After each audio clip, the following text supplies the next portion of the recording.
Hello everyone, it's good to see you. My name is Bren and I'm very excited about today's video because I have a special guest with me today, and that is Noora from the Historic Lit Experience. It's just a lush space full of all things classic literature. She's very articulate in her expression of the books that she reads, and it's just a pleasure to have her here on the channel today. So welcome, Noora. Thank you. And thank you for the lovely intro. Yes, no, it's great. It's great to have you here. And what we're going to do in today's video is we're going to talk about 10 Penguin classic books that are searingly unforgettable, books that left an indelible mark upon us. We're going to do 5 each. And classic Penguin classics that really are something that we want to return to, something that shaped or reconfigured some aspect of our inner selves, not necessarily our all-time favorite books. There's a bit of room to play with this theme. I'm just going to introduce Noora for you guys that are unfamiliar with her work. Noora is a journalist, Finnish journalist. She's the author of 2 books of nonfiction, which I actually want to ask you about in a second. She studied history in Helsinki, University of Helsinki. Actually, in Turku, at the University of Turku, which is a smaller town here in Finland. I'm not going to try and say that one. And Noora is also a passionate swimmer. So welcome. Do you want to talk a little bit about your own books? I can say a couple of words. They are non-fiction books, yes. The first one is a book on swimming, or was, because I'm a passionate swimmer. Oh. And the other one is a non-fiction books on eating disorders. That kind of health related. I write, daily because I work as a journalist. Writing is really sort of natural to me. Well, that's not, I mean, I really sense that when I see your Instagram posts, how fluent and natural you come across in your passion for classic literature. It is social media. When you're a reader, you naturally kind of want to share the stuff you read. So I wanted to reach out if there are people who are interested in the similar books that I am, and just to share my experiences. So that's kind of how it started. Okay, very cool, very cool. Well, it's doing very well, it seems to me. I also am not naturally a social media person per se, so I only started my Instagram like 1 month ago because I resisted for a long time, but I just felt like I really enjoy the community aspect of the bookish world and booktube, and I thought, there's also a lot of there's overlap with Bookstagram. Let's dive into our books. 10 classic books that are searingly unforgettable. We've been texting each other about this theme, and now we're going to dive into it together. So Noora's going to kick us off with her first book. What have you got for us? This is a book you won't be reading. This is a book you won't be seeing on social media. Okay, I'm intrigued. A Finnish classic called The Unknown Soldier is translated into English from the Finnish by Liisa Yamaguchi as a Penguin modern classic. It's an author called Väinö Linna, and this book might just be the most unforgettable book for me, because this is the book that got me into reading classics in the first place. I read it as a teenager. I fell in love with it. I was so emotionally connected to the book and the story and the characters, and I was thinking, like, if this is what literature can, be, then I want more of it. So it's a war novel. Maybe you can see from the cover. It tells about the war between Finland and Russia during the Second World War, when we had to fight to keep our independence. So it's really also like a staple of Finnish literature. Awesome. What a phenomenal way to kick us off. I'm going to be adding that to my list because I have not read it and I don't have it in my library. So very cool. Okay. Well, we talked about this a little bit, that in thinking about this, my selection of 5, I noticed this kind of central theme of duality. And I thought, I've got to just speak on that a little bit. So this sense not of binariness, so not like on or off, good or evil, day or night, but duality for me has more of a sense of contained differentiation or internal division. But there's something tangled and complicated about it, a sense of plurality or multiplicity. And so with that in mind, I think the perfect place to start is Fyodor Dostoyevsky, The Double. So this Penguin Classics actually has Notes from Underground and The Double. I read Notes from Underground 10 years ago, so I'm going to focus on The Double right now, because I read it not so long ago. It is a very jarring and disturbing story. Like we both are fans of Dostoevsky. This one, by the way, is translated by Ronald Wilkes. It's about this guy. I can't think of his name off the top of my head, so I'm gonna have to come back to that. But he is just a very sort of petty clerk in the very convoluted Russian hierarchy of diplomatic work or bureaucracy. He's just a clerk. He's quite anonymous in a way, but he's very mentally unstable, and you start to see him become more and more unraveled to the point that he encounters his double, his doppelganger. And it's very feverish, but I think Dostoevsky does a fantastic job of using this image of this actual, of course, fictional, but actual doppelganger as a kind of metaphor for the divided, contradictory aspects of our psychology, of our nature. And there's a lot of irony there too, because he's such an anonymous figure in his job, in his life. He's so lacking uniqueness, and that he feels it too. I think that's part of his mental agitation.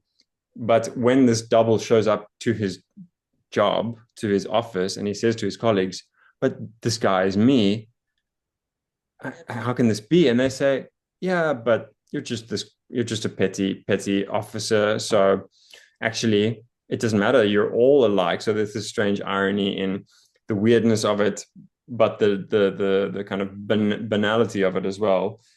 Ultimately, we have the sense that this is the same person, and he's like hallucinating. But it's just an interesting way to kick off this recurring theme of doubleness. And I just want to say one more thing, actually, about this uncanny feeling about this text was that I keep a very detailed list of my reading of the books that I read for about the last 10 or 12 years. So I don't think I'd read this before, but while I was reading it, I was like, I feel like I've read this. So there was some strange double feeling or recurrence in my reading experience, and maybe that's just the genius of Dostoevsky. Yeah, that's really interesting. Actually, I haven't read The Double, although I love Dostoevsky. I've read the Notes from the Underground, Yeah. and The Brothers Karamazov might just be my favorite book of his, but it sounds like Dostoevsky.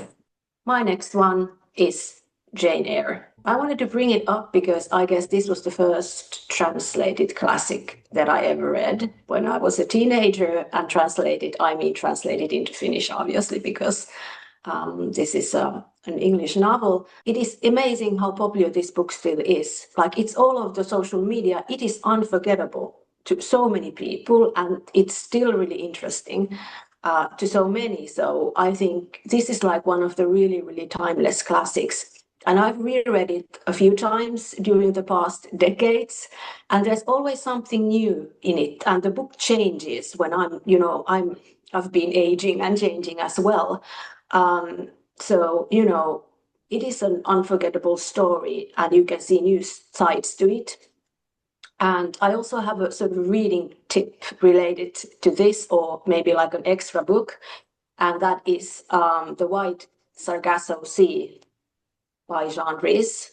So it's a retelling, or maybe more like a prequel to Jane Eyre. So Jean Rhys takes one of the characters from Jane Eyre and tells her story, which we don't hear in the book.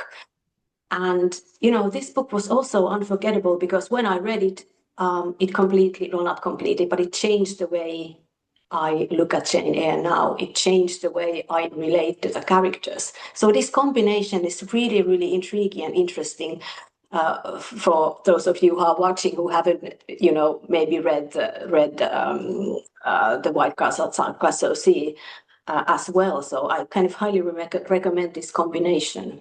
Fantastic. I love that. That's great. Yeah. No, I'm due for a reread of both of those. Jane Eyre was for me one of the early classics that really spellbound me, that held me in its sway and opened this door to the immense, endless riches of classic literature. So I'm very happy that you mentioned that. And of course, Wide Sargasso Sea is such an interesting intertextual retelling and different perspective. The mad woman in the attic and this sense of injustice and silencing of periphery characters. And of course, I agree completely that it really reconfigures one's reading or one's perspective of Jane Eyre. I think there's some parallels between this text and what the ones you've just been talking about, but I'm going to keep on my motif here of doubleness. I've got Kate Chopin, The Awakening and Selected Stories. I've got this old Penguin Classics edition. Now, I'm just going to make one small gripe here, and that is that on this opening page, we have quite a solid bio of the editor of this volume, Sandra Gilbert, a very well-known critic.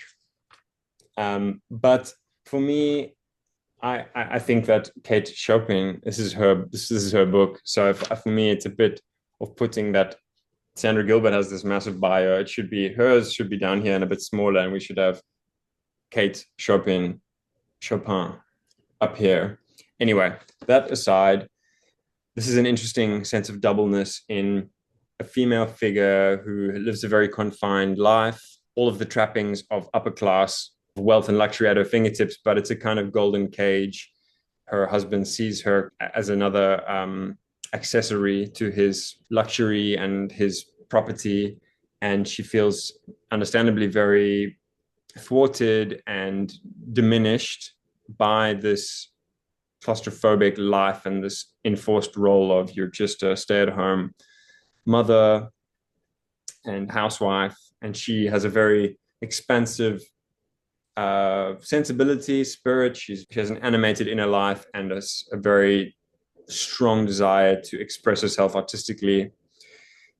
And there's a sense of this doubleness within her, not a doppelganger, but these two, her name's Edna Pontellier, these two Ednas that are sort of at war within her, and the implications of women's freedom or lack of freedom in that time, fin de siècle, end of the 19th century. I think it's a very effective story because the external structures of her life are continually being eroded by this inner riotous, iconoclastic desire to break free and to express herself and to be independent, and comes with a great cost.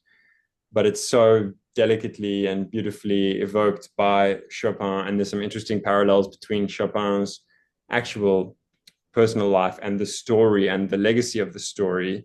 Maybe you probably know about that, but I think it's an interesting sense of doubleness, yeah, from a sort of female perspective. Yeah, I love how you see it. I haven't thought of it that way, but I love the book as well. I loved it like from the first page onwards. I had a bit like mixed feelings about the ending at some point, but then, it's kind of logical and, you can understand why the book ends the way it does. But I just felt there was this, we could just like, as a reader, feel the pressure that's building up inside of her, like you said, to break free and, be her own woman. So it is a marvelous book. Yeah. I'd highly recommend it as well. Awesome. Good stuff. Okay. So what have you got next, Laura? I'm a huge fan of French literature. Like anything French, it's usually good, I'd say. Obviously, there's Victor Hugo. Yes, and Les Miserables, we all know that's like, I love it so much. But if I'd only have to pick one author, that would be Émile Zola.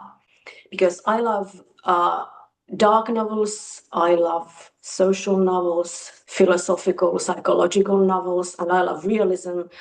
And, Zola Germinal certainly is a social novel and naturalistic, which means kind of brutally realistic book.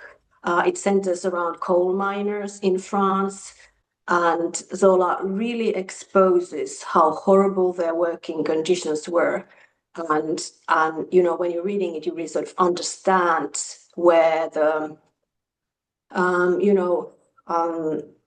labor movement and social revolutions got their spark from, or where they germinated from.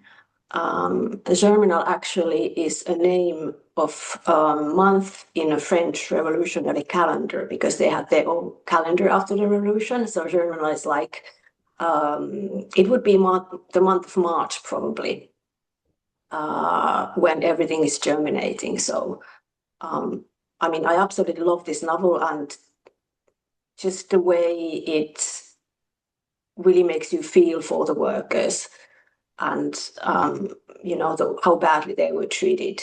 Yeah. It's a bit graphic also. There's a lot of violence. So if you're sensitive to that sort of stuff, then, maybe it's good to keep that in mind if you read it. Awesome. Very good stuff. Yeah. No, and I think Zola obviously was pioneering in that he was not just writing about these upper class dandies and, the ballrooms and intrigues of the elite, the French upper classes. Such a courageous endeavor to portray that suffering in that way. Yeah, it's a great. And he did like a lot of research for the book. It's amazing. He actually went into the mines himself, to really, be as specific as he could be about the life and conditions there. So he really wanted to show how environment molds people and makes them who they are eventually. Yeah. Amazing. Who's the translator of that one, Noora? Roger Pearson. Yeah, no, Germinal, what a great pick. And I was going to talk about a different book, but I'm going to actually go to this one. George Orwell, Down and Out in Paris and London, because Orwell, I think Germinal is definitely a predecessor to Orwell and his writing on the suffering of the poor and the atrocious working conditions in Europe. A bit later, of course, than Zola was writing, but in the early 20th century. And Down and Out in Paris and London was his first published work. And I love this edition. I've got this book in a few versions. Actually, the book that most resembles Germinal in terms of Orwell is The Road to Wigan Pier, and he goes into the mines in the north of England and experiences the working conditions of the miners and eats breakfast with them and sleeps in the hostels. But that book is upstairs in the library, and I'm just going to talk about Down and Out in Paris and London because there's some overlap there. So Orwell was educated at Eton College, and his parents had high hopes for him. He was kind of what he termed lower upper middle class. England is very, very deep in the class consciousness, especially back then. Anyway, he disappointed his family massively because he didn't want to follow a traditional path. He wanted to be a writer, and he went off to Paris and slummed it, basically. He worked in the kitchens of grimy hotels. He slept in cheap flea-bitten hostels and mingled with the so-called lower classes of Paris and the Paris nightlife, and wrote his first book. He submitted it for publication, but it was only about 35,000 words. It's called Pages from a Scullion's Diary. A scullion being someone who just cleans the dishes and works in the kitchen. And so he expanded it to make it into a more respectable book length by including his experiences of his time tramping around London. So he actually did that first and then went to Paris, but he reorders it in the book so that he goes to Paris and then goes back to England. So there's some fictionalization happening in his writing of his experiences. And he's been quite criticized for that because he depicts himself as penniless and destitute and scraping by from one job to the next, whereas in reality, he actually had an aunt who lived in Paris.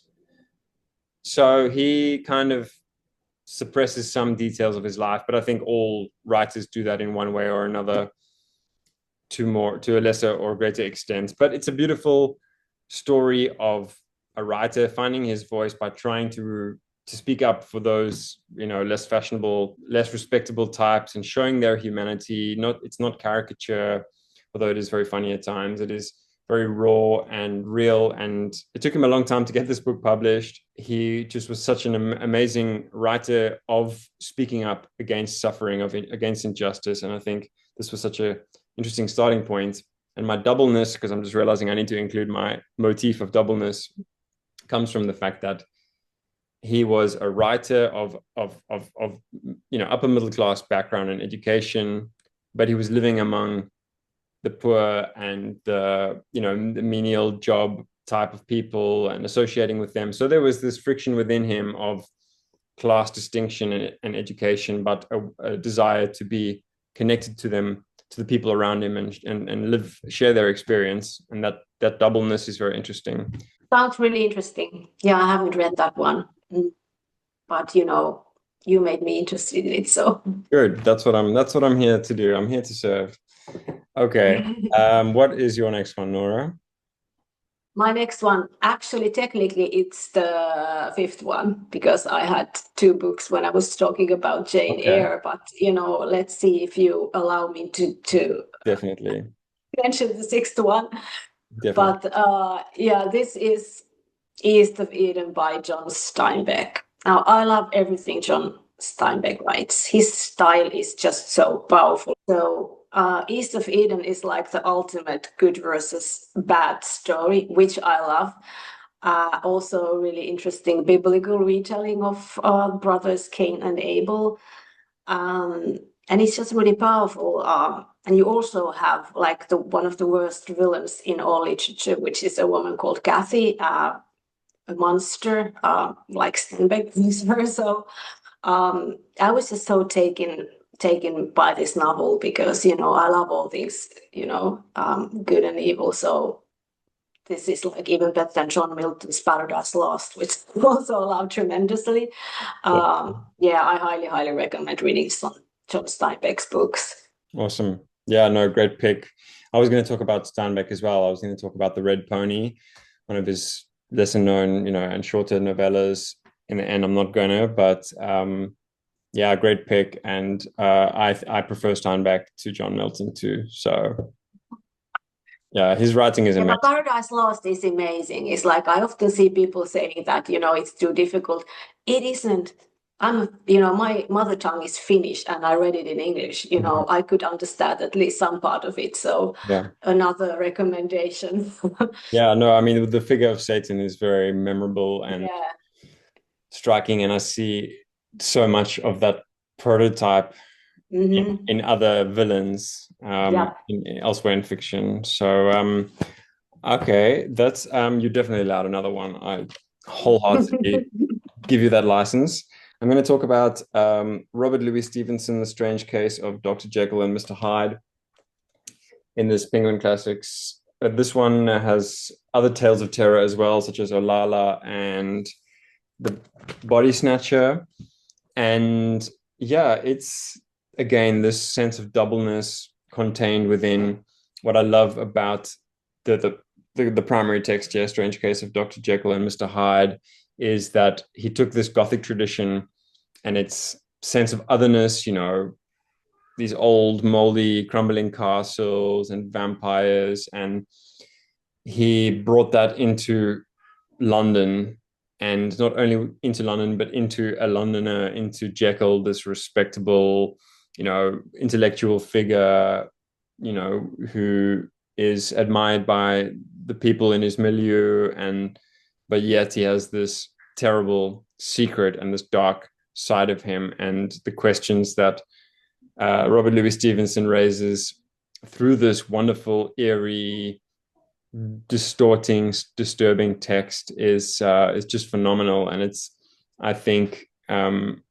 just a great example of using the sort of legal and medical research at that time and bringing a very deeply philosophical, psychological aspect to it, but also just a great, rollicking, creepy crawly story, like so entertaining and endlessly rereadable. Yeah, and it's a page turner, right? So if somebody's suffering from reading slump, then I mean, this would be for you. such a good go-to if you need a pick me up. Yeah. For sure. What is your next? or your last? So my last book is Crime and Punishment by Fyodor Dostoyevsky. I couldn't do this video without mentioning Dostoyevsky because basically everything I've read by him, are unforgettable novels. But this is the first Russian classic that I read. Yet again, I'm going back to my teenage years. And I love Russian classics. I love Russian literature. It's amazing. And I think also this novel is one of the most perhaps accessible Dostoevsky's if somebody wants to begin, reading him and doesn't really know what to pick. So this could be a choice. We all know that there's a crime in this novel. There's this guy who decides to kill a pawnbroker. It's no secret, but this really isn't like a whodunit. It's maybe more like why he done it sort of thing. And so we more or less follow the inner life of this man after the murder and how his own conscience starts to bother him at what he has done. He sort of previously thought that he would be morally superior to other people, that he could just kill this pawnbroker because, he despised her. But, eventually he starts to afterwards feel really guilty. And then there's this whole sort of discussion on about, free will and the consequences of our actions and what's morally right and wrong. And Dostoevsky packs a bunch of stuff into this book. Yeah, no, very well said. I mean, perfectly encapsulated that amazing text. And Raskolnikov, this unforgettable character, so unforgettable. And I remember when I read that for the first time, and it's not a spoiler because it happens very early in the book, but when he attacks the old, pawnbroker, when he does this terrible act, it's so early on in the story, and you think, where's he going to go from here? It's not something that builds up massively. It's like he does it, and then how is Dostoevsky going to carry the energy through from this point to the end? But he does it magnificently, as you so perfectly said. He really takes us deep into the psyche of this very disturbed man, but again, it's so, like you said, it's so relatable, it's so accessible. Yeah, one theme is redemption. Does it always require suffering? Because Raskolnikov, he suffers tremendously after what he's done. So that's also a question to ask. It's like Dostoevsky poses a lot of questions in his books for the reader, I think, which is terrific because he forces us to think about the things that he brings up. Yeah, I agree completely. I mean, he had such a tormented life. He literally went through hell and back, and it's understandable that his texts are so dark and troubling and searching. Yeah, I think, but what I think my misconception of Dostoevsky before really getting into his work was that, it's going to be so heavy, and it is heavy. Same with the brothers Karamazov, but it's not depressing in the sense that he thinks we're all doomed. He really is actually hopeful, and he wants to create a better society by showing, the way that people are harmed by the circumstances, by the society that they're a part of, by their misconceptions of reality. And he's also funny. I didn't think of that before, but sometimes, you feel like you're reading a farce or a play, and sometimes it is really funny as well. So he has a lot of these nuances also in his novels. Definitely. Yeah. Oh, that's great. Well, I've got one more here. I'm not going to go on at length about it. I've got Jack London, the Sea Wolf, and Other Stories. It's unforgettable, not because it's a masterpiece. I really like Jack London's writing.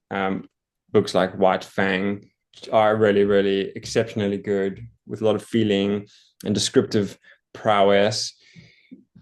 The Sea Wolf was a very commercially successful book for Jack London. I mean, he had a different life to Dostoevsky, but also a very, very adventurous life. He did all kinds of things. He was an oyster pirate. He kind of hitchhiked around America. He built a boat. He did a lot of sailing, which is where his theme of sea life and sailing life, the brutality of sea life, comes into his fiction. And The Sea Wolf is a story of a rough crew, a motley crew of sailors that are going seal hunting. But I just wanted to bring it in with this theme of doubleness, because it's really a book of opposites in tension, and that is civilization, or to be civilized, versus wildness and roguery. And the central character is named, well, the antagonist of the story is Wolf Larsen, and he's this very kind of superhuman villain of incredible physical strength, but terrible. He's very materialistic in the sense that he's kind of Machiavellian. Like, he just wants to dominate, to give himself the most enjoyment, because he's so cynical, and he thinks that life is just about dominating the weak. And of course, Jack London is trying to counter that through the narrator, who is this very soft and feeling literary man. And it's a bit clunky. It's not a masterpiece, I don't think, but Jack London does a great job of bringing adventure writing, but then adding these flights of philosophical rumination, which I find very enjoyable, and that doubleness of being on one boat, but trying to reconcile these completely opposite worldviews, and the trouble and calamity that brings, is just the last one that I wanted to mention.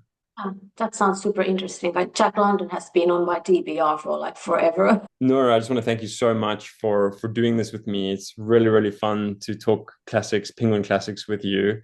Thank you. Thank you for coming on. Yeah, thank you for watching. Let us know, please, down below in the comments what your favorite Penguin classics are. Do check out Noora's Instagram, and what classics have you guys been reading that sort of give you this feeling of the Searingly Unforgettable. Would love to hear from you, and thank you all for watching. Thanks so much, Noora. Thank you. Bye.